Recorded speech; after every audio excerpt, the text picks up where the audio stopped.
ꯃꯌꯥꯝ ꯍꯟꯗꯛ ꯑꯔꯥꯝꯕꯥꯏ ꯇꯦꯡꯒꯣꯜꯅ ꯏꯆꯤꯟ ꯏꯅꯥꯎ ꯑꯔꯥꯝꯕꯥꯏ ꯇꯦꯡꯒꯣꯜꯒꯤ ꯀꯃꯥꯟꯗꯔ ꯑꯃ ꯐꯥꯈꯤꯕꯒꯤ ꯃꯇꯥꯡꯗ ꯕꯟ ꯊꯝꯈꯤꯕꯒꯤ ꯃꯇꯥꯡꯗ ꯑꯩꯈꯣꯏꯒꯤ ꯒꯥꯔꯤ ꯊꯨꯒꯥꯏꯕ ꯑꯗꯨꯒ ꯂꯝꯕꯤ ꯊꯠꯄꯗ ꯐꯔꯛ ꯇꯥꯕ ꯑꯔꯥꯝꯕꯥꯏ ꯇꯦꯡꯒꯣꯜꯃꯛ ꯅꯠꯇꯕ ꯑꯗꯨꯒ ꯑꯔꯥꯝꯕꯥꯏ ꯇꯦꯡꯒꯣꯜ ꯁꯥꯔꯝꯕ ꯏꯆꯤꯟ ꯏꯅꯥꯎꯈꯩꯕꯨ ꯑꯔꯥꯝꯕꯥꯏ ꯇꯦꯡꯒꯣꯜꯒꯤ ꯏꯆꯤꯟ ꯏꯅꯥꯎ ꯃꯌꯥꯝꯅ ꯐꯖꯅ ꯊꯦꯝꯗꯅ ꯍꯥꯏꯅꯗꯨꯅ ꯋꯥꯔꯛꯈ꯭ꯔꯦ ꯑꯗꯣ ꯏꯆꯤꯟ ꯏꯅꯥꯎ ꯃꯌꯥꯝꯁꯨ ꯁꯥꯎꯕꯒꯤ ꯑꯣꯏꯔꯝꯒꯅꯤ ꯑꯗꯨꯕꯨ इचिन इनाव मैमना सावरेना अदुमाय तौबदो थुगाइदोइ गारिजे अखोइगी मैतै इचिन इनाव मसेनगिनिबको अदो इचम चम्ब प्रजा अखोइददि अखोइनदि लालुब नत्तबनिना प्रजागी गारि सोकपदो नुंगाइजदि मरमदि तौरिबा लानसिदि अखोइगी सेंट्रलगा अदुगा गवर्नमेंटगा लोइनना पुल्लगा तौबने अदो मिचमनदि लांजरुब नत्तबनिना अदुमायना थोखनिंगदे हाइबा तारे अदो सोशल मीडिया अमा अखोइनजु पाइरबनिना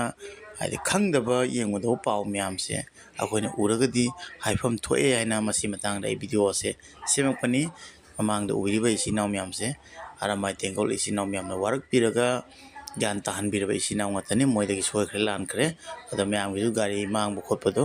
एम्पुति नावनसु याम नुंगाइदो फोंदोकचरी अदुगा बन मतांगदा जुमदगी थोक्त्रगा बनसे कमाइ तवि खंबिदबा तारगदिको आइनसु एयरपोर्ट लाक्पा कांदा उजैनिको बनसे अखोइगी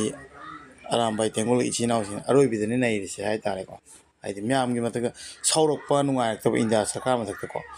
अदुदुना डाइरेक्ट लंबीदने थोमजिलेसे म्याम अदो म्यामसु उबिरका खंबिरमगनी आइना दुना हाइदि वीडियोदो उबिरमदबा तारगदि आइना उच्चरकपनि बन कमाइ तौबिगे हंदकी मतांगजे अदुगा मांगदा उबिरिबा वीडियो सिना अखोइगी समना हाबदा मणिपुर लंबीसे अखोइ मैतै देमता फावबा याद्रेबको अदुना अतोपा कम्युनिटी कास्ट आइना थोइदोक हेदोकना ngang नचदबा अखोइ मणिपुरदा हाइदि अखोइ मैतै मरक्ता अखोइ इसिनाव मसेन लेमिनरकदा इसिनाव गैना लानबा यारगा अखोइ मैतै जातिदि लानबा याते नोइदि नुंगाइन लानबा याली अखोइसु याते अदुना नोइना लानबदो नोइसु लानगनो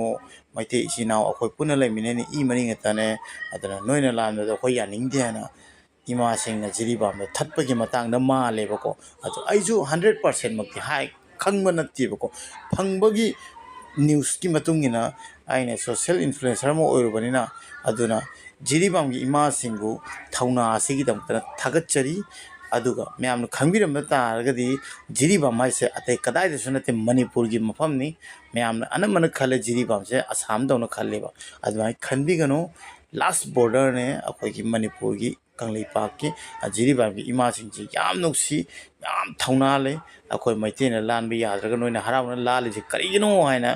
सावरागा फोंदोरकपै मतांगिनि हाइतारे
अदुगा म्याम मांगदो उबिसिना अखोइगी हुजिक हुजिक हाइदि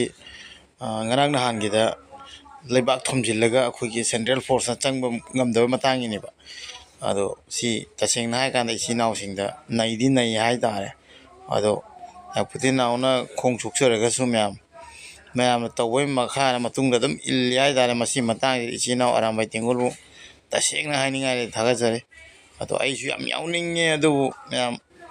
ꯀꯩ ꯍꯥꯏꯇꯥꯔꯦ ꯍꯟꯗꯛꯁꯦ ꯑꯗꯨꯒꯨꯝꯕ ꯌꯥꯎꯕ ꯉꯝꯖꯗꯦ ꯈꯣꯡꯅꯁꯨ ꯐꯔꯛ ꯇꯥꯕ ꯌꯨꯝꯗꯁꯨ ꯏꯃꯥ ꯁꯣꯜꯂꯛꯄ ꯑꯗꯨꯒꯤ ꯂꯥꯛꯊꯣꯛꯈꯤꯕꯩꯅꯤ ꯅꯠꯇ꯭ꯔꯗꯤ ꯇꯁꯦꯡꯅ ꯑꯩꯁꯨ ꯌꯥꯎꯖꯒꯦꯅ ꯈꯜꯂꯝꯃꯤ ꯄꯦꯁꯄꯥ ꯒꯥꯔꯤ ꯑꯃ ꯍꯧꯖꯤꯛ ꯊꯧꯖꯤꯜꯂꯛꯏ लालो लालो लालो यूटर्न मार के पीछे जाओ हम तुम लोग से बात नहीं करेगा ठीक है मत आओ तुम लोग मत आओ मत हो जाएगा ठीक है मत आओ बात आते भी को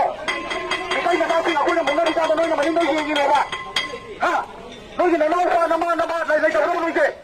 हां इकाल करते हो खंड होगा हेलो हेलो इकाल करते हो खंड होगा खंड करते हो लोग मनी ना लेके ना तो हेलो धक्का हो जाता हूं जितना नशा चेली भी इदु मैतै नत्रबो मथौ सुन ताते वापस जाओ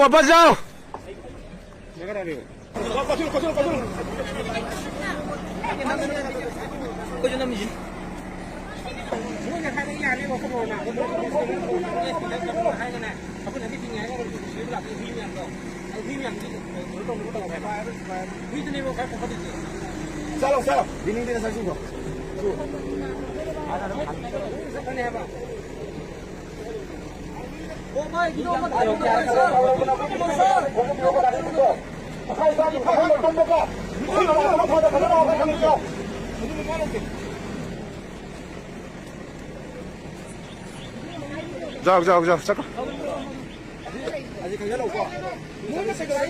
267